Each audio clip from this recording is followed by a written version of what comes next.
আসসালামু আলাইকুম, আশা করি সবাই ভালো আছেন। আপনাদের দোয়ায় আমিও ভালো আছি। আপনারা দেখতেছেন পলি কুড়ানো হচ্ছে। তো যে সিজনের পেয়ারা নষ্ট হয়ে যায়, তো নষ্ট হওয়া পেয়ারা পলিথিন বাগানের ভিতরে ছিল, সেগুলো পরিষ্কার হচ্ছে। তো পরিষ্কার হওয়ার পরে আবার নতুন করে সার ওষুধ দিয়ে বান্ধা দেওয়া পড়বে, সেই জন্য পরিষ্কার।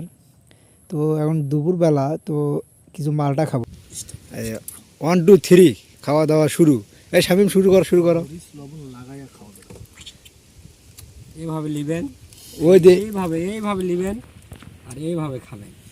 এখানে একটু নেবেন, ওই যে এই আম ছেলে লবণ লাগায় খাও। সেই স্বাদ।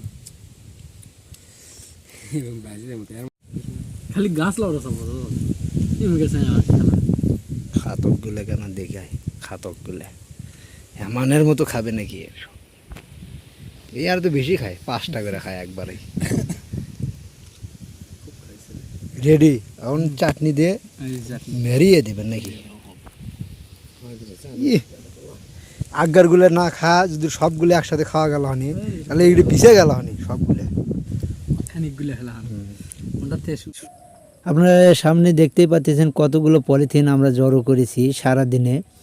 তো এই বাগানের পুরো পলিথিনগুলোই আমরা কুড়িয়ে সেচ দিয়েছি।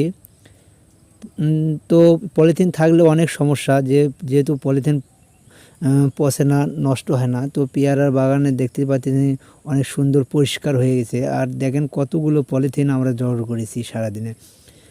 তো যারা পেয়ারার বাগান চাষ করেন, তো আপনারাও এরকমভাবে পরিষ্কার করবেন, কারণ পলিথিন থাকলে অনেক সমস্যা হয়, কাজ করতেও অনেক সমস্যা, যেহেতু পচে না। তো আপনারা দেখতেই পাচ্ছেন যে এখন আমি দেখাবো আমার এই কমলার বাগানের ভিতর ঢুকতেছি।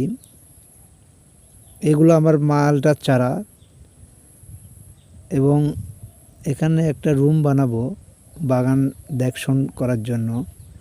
তো আপনার ড্রামে যেগুলো দেখতেছেন এগুলো কমলার চারা, এবং কমলা বিক্রি করার সময় অনেক মেহমান আসে, তো তাদের জন্য একটা টং বানিয়ে রেখেছি এসে বস থাকার জন্য।